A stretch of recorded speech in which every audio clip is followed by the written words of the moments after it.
Hello student, welcome to my channel Jetty Classes. Today we shall read class 9 poem The Road Not Taken. This poem is composed by Robert Frost. Robert Frost is known as an American poet. Poet जो है यहाँ पे मतलब एक ऐसे place पे खड़ा है जहाँ एक साथ दो रास्ते मतलब उसको दिखाई दे रहे हैं और वो कंफ्यूज है किस रास्ते पे चले। फिर उसने एक रास्ते को चूज किया और वो उस रास्ते पे चलना स्टार्ट किया। Before starting poem, first of all we see keywords and after that we study line to line poem and literary device which is used in this poem, and at last we discussed about that questions which is important in your exam. Okay, so let's see first stanza. Two roads diverged in a yellow wood, and sorry I could not travel both, and with one traveler long I stood and looked down one as far as I could to where it went in the undergrowth. Okay? पहले मैं आपको एक चीज clear कर दूं कि ये जो इस पोयम है वो सिंबॉलिक पोयम है। मतलब कि इसमें ये जो एक तो पोएट जो पर्सनली है वो चीज शो कर रहा है, दूसरा यहाँ पे कोई सिंबॉलिक इसमें स्टोरी भी छिपी हुई है। ठीक है, तो हम क्या देख रहे हैं कि जो पोएट है was going on the way, वो अपने रास्ते पे जा रहा था। सडनली ही found that two roads are separated, कि दो रास्ते जो हैं वो सेपरेट हो रहे हैं इन अ फॉरेस्ट। ठीक है, मतलब जंगल की तरफ। तो अब वो सड़क पे चलते चलते उस जगह पे खड़ा है जहां पे वो दो रास्ते सेपरेट हो रहे हैं। So let's see first stanza. Two roads diverge in a yellow wood. Poet कह रहा है कि दो रास्ते हैं, जहां पे वो खड़ा है वहां से दो रास्ते हैं जो जंगल की तरफ जा रहे हैं। येलो वुड मतलब पीले पड़े हुए फॉरेस्ट की तरफ जा रहे हैं। पीला पड़ा हुआ फॉरेस्ट पोएट क्यों यहाँ पे कह रहा है, बिकॉज ये शो कर रहा है ऑटम सीजन को, और ऑटम सीजन में आपने देखा है कि पेड़ों से पत्तियां झड़ जाती हैं और पीले पड़ जाते हैं। तो पोएट कह रहा है कि वो ऐसे जगह पे खड़ा है जहां से वह ऐसे रास्ते पे मतलब है कि वहां पे जंगल की तरफ दो रास्ते जा रहे हैं। And sorry I could not travel both, और मैं एक साथ दोनों रास्ते पे नहीं जा सकता। And be one traveller, because मैं एक यात्री हूँ। लॉन्ग आई स्टूड, ठीक है, मैं घंटों तक वहां खड़ा रहा। And look down one as far as I could, और मैं नीचे की तरफ मतलब रास्ते की पे ध्यान देता रहा, जितनी दूर तक मेरी नजर जा सकती थी मैं वहां तक देखता रहा। To where it went in the undergrowth, और तब मैंने पाया कि इसमें से एक रास्ता जो है वो आगे जाकर मतलब जंगल में आगे जाकर वो मुड़ रहा है, जैसे कि जंगल के बीच में जो झुमुट होते हैं वो वहां पे टर्न कर रहा है। जो इसमें सिंबॉलिक स्टोरी है वो ये है कि पोएट ये चीज कहना चाह रहा है कि जो टू रोड्स हैं वो सिग्निफाई कर रहे हैं टू वेज ऑफ लाइफ। ठीक है, जीवन के दो रास्तों को कर रहा है कि कई बार ऐसा होता है कि हम एक साथ हमारे सामने दो सिचुएशन होती है, दो रास्ते होते हैं, और उसमें से किसी एक को चूज करना होता है। हम कंफ्यूज होते हैं और बिकॉज ऑफ वन पर्सन ये बहुत इजी नहीं होता है कि हम कौन सा वे चूज करें और कौन सा छोड़ें। Okay, let's see second stanza. Then took the other as just as fair, and having perhaps the better claim, because it was glossy and wanted beer, though as for that the passing there had won them really about the same.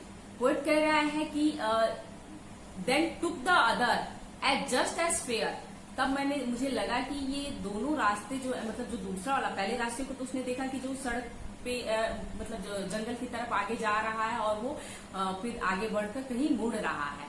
दूसरा रास्ता जो था poet को वो भी उतना ही अच्छा दिखाई दिया जितना कि पहला वाला दिखाई दिया था। And having perhaps the better claim, और पोएट जो है उस रास्ते पर मतलब चलना ज्यादा उसको अपना बेटर क्लेम लगा, मतलब अपना अधिकार समझा। उसको लगा कि नहीं, मैं इस रास्ते पे इजी गोइंग जा सकता हूँ। Because it was grassy and wanted wear, उसे ऐसा क्यों लगा, क्योंकि उसको ऐसा फील हुआ कि ये ग्रॉसी है, मतलब इस रास्ते पे कोई नहीं चला है। ग्रॉसी इन द सेंस एकदम जो ग्रॉस थी वो फ्रेश थी। जैसे हम जब कभी कोई कच्चा रास्ता होता है या ग्रॉस पे चलते हैं तो वो नीचे की तरफ दब जाता है, लेकिन वो दबा हुआ नहीं था। जो उस पे ग्रॉस थी वो एकदम फ्रेश दिख रही थी। इसलिए पोएट को लगा कि शायद इस रास्ते पे कोई नहीं गया है, इसलिए मैं इस पे ज्यादा इजी है कि मैं इस पे चलूं।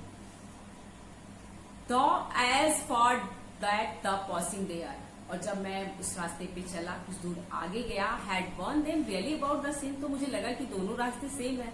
मतलब फिर उसको रियलाइज हुआ कि नहीं, शायद इस रास्ते पर भी कोई चला हुआ है और वो भी उसी तरह दिख रहा है जैसा कि पहला वाला रास्ता उसने जो छोड़ दिया था।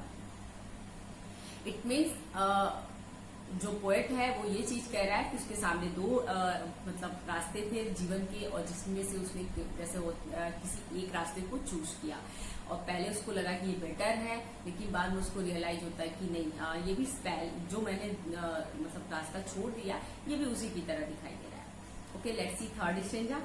And both that morning equally lay in leaves no step had trodden black, Oh, I kept the first for another day, at knowing how way leads on to way. I doubted if I should ever come back. Word कह रहा है कि सुबह में जब मैं सुबह में मैंने देखा कि दोनों रास्ते मुझे इक्वली ले दिख रहे थे, एक समान दिख रहे थे। In leaves no step had trodden black, ऐसा लग ही नहीं रहा था कि उन पत्तियों पे कोई स्टेप है, चलने के कोई निशान है। मतलब फिर से उसको ऐसा लगता है कि दोनों रास्ते एकदम फ्रेश दिखाई दे रहे थे, किसी रास्ते को सिर्फ चलने के निशान नहीं दिखाई दे रहे थे। ट्रोडन ब्लैक मतलब पोएट ये चीज कह रहा है कि वो रास्ते कुचले हुए नहीं दिख रहे थे, एकदम फ्रेश दिखने लगे सुबह में, उसको फिर से एक जैसा दिख रहा था। Oh I kept the first for another day, उसने कहा कि ठीक है, मैं पहले वाले रास्ते पे फिर कभी जाऊंगा, क्योंकि वो दूसरे रास्ते पे आगे बढ़ चुका है। आई doubted if I should ever come back, लेकिन उसको इस बात का भी डाउट था कि क्या मैं वापस आ सकता हूँ और उस रास्ते पे चल सकता हूँ। बिकॉज क्यों? Yet knowing how way leads on to way, क्योंकि जो एक रास्ता होता है वो दूसरे रास्ते को लीड करता है। हम सभी जानते हैं कि अगर हम रोड पे चल रहे हैं तो वो रोड कहीं ना कहीं जाके आगे किसी दूसरे रास्ते में तो मिलती ही है। तो वही चीज पोएट कह रहा है कि क्या ये पॉसिबल है, उसको इस बात का डाउट है कि क्या मैं फिर से बैक आके और उस रास्ते से मतलब उस पॉइंट से फिर से मैं दूसरे रास्ते पे चल सकता हूँ।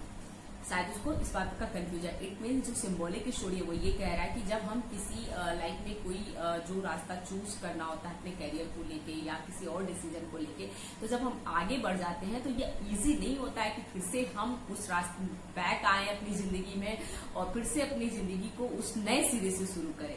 ये पॉसिबल नहीं होता। हम जहां चले जाते हैं, जिस रास्ते को हम चूज कर लिए होते हैं, हमारी आगे की लाइफ भी उसी पे डिपेंड करती है। Okay, let's C fourth stanza. I shall be telling this with a sigh. Somewhere ages and ages hence, two roads diverged in a wood, and I took that one less traveled by, and that has made all the difference. Poet क्या कह रहा है कि I shall be telling this with a sigh, मैं आप लोगों को ये मतलब आड़ भरते हुए, बहुत गहरी सांस लेते हुए, एक मीन पोएट थोड़ा दुखी होते हुए ये चीज कह रहा है, मैं बताऊंगा। शैल बी मतलब भविष्य में मैं आप लोगों को ये चीज बताऊंगा। समवेयर एजेस एंड एजेस हैं, जब बहुत साल बीत जाएंगे, मतलब बहुत युगों के बाद, बहुत टाइम, लॉन्ग टाइम जब बीत जाएगा, तो मैं फ्यूचर में शायद आपको ये बात बता रहा हूँ। Two roads diverge in a wood, की जंगल में दो रास्ते जा रहे थे। एंड आई, पोएट अपने आप को स्वयं यहाँ पे वो जो है हिमसेल्फ वो अपने आप को प्रेजेंट कर रहा है कि and I took the one less travelled by, और मैंने इस रास्ते को, जिस मतलब रास्ते से मैं चलकर आज आगे आया हूँ, मैंने उस एक रास्ते को चूज किया था, by, and that has made all the difference, और उस रास्ते को चूज करने के ही कारण आज जो अंतर दिखाई पड़ रहा है वो सारा अंतर है। मतलब आज मैं जो कुछ भी हूँ, जो सिंबॉलिक स्टोरी है वो ये चीज पोएट कर रहा है कि जिस रास्ते को उसने चूज किया, या हम जिस रास्ते को चूज कर लेते हैं अपने लाइफ में, जो भी कैरियर या जो भी मतलब हमारा डिसीजन होता है, उसी पे हमारा फ्यूचर डिपेंड करता है। और मतलब जब हम बहुत आगे चले जाते हैं तब हमें रियलाइज होता है कि हमारी लाइफ में जो कुछ भी है वो हमारे मतलब जो भी हमने पास्ट में चूज किया है ये उसी का रिजल्ट है। ओके, तो गई, आई होप आपको ये चैप्टर क्लियर हो गया होगा। Let's see literary device of this chapter. इस पोएम में जो लिटरेरी डिवाइस यूज हुआ है वो पहला तो ये है कि सिंबोलिज्म। आपको पहले ही क्लियर कर दिया था मैंने कि ये जो स्टोरी है वो सिंबॉलिक है, कि पोएट रास्ते की बात कर रहा है, लेकिन टू रोड जो है वो सिग्निफाइज कर रहे हैं टू वेज ऑफ लाइफ, कि हम जो भी चूज करते हैं, मतलब जो भी अपनी लाइफ में वे जो चूज करते हैं उसी पे हमारा फ्यूचर डिपेंड करता है। इट मीन्स पोएट जो है ये चीज कह रहा है कि our future is depend on our past decision. कि जो भी हमारा फ्यूचर होता है वो डिपेंड करता है हमारे पास्ट डिसीजन पे। ओके, सेकेंड जो है वो फिगर ऑफ स्पीच, इसमें लिटरेरी डिवाइस यूज हुआ है। फिगर ऑफ स्पीच जो मैंने आपको उसके पहले वाली वीडियो में भी क्लियर किया है। फिगर ऑफ स्पीच जिसे हम हिंदी में अलंकार कहते हैं, तो इसमें एलिट्रेशन जैसे हिंदी में आप अनुप्रास अलंकार कहते हो, तो उसमें आप देखे होंगे कि जब एक ही लेटर बार बार यूज किया जाता है तो उसे एलिट्रेशन कहते हैं। और रिपीटेशन, जब एक ही वर्ड का बार बार रिपीट होता है तो उसे हम क्या कहते हैं, एक वर्ड या एक लाइन बार बार रिपीट होता है तो उसे हम रिपीटेशन कहते हैं। ओके, तो जो एलिट्रेशन है वो देखिए आप मतलब बार बार यूज हुआ है। जैसे कि सेकंड जो स्टेंजा है उसमें आप देखेंगे कि वांटेड बियर, वांटेड बियर में डब्लू भी वांटेड में भी है और बियर में भी है, मतलब डब्लू कई बार यूज हुआ है। ठीक है, तो इसे हम कह सकते हैं कि यहाँ पे एलिट्रेशन यूज हुआ है। सेकंड जो है वो रिपीटेशन आप देख रहे हैं कि जो आपका लास्ट स्टेंजा था कि क्या बोलते हैं इसमें पोएट कह रहा है कि एजेस एंड एजेस, मतलब एज जो है ये वर्ड जो है 2 बार यूज हुआ है।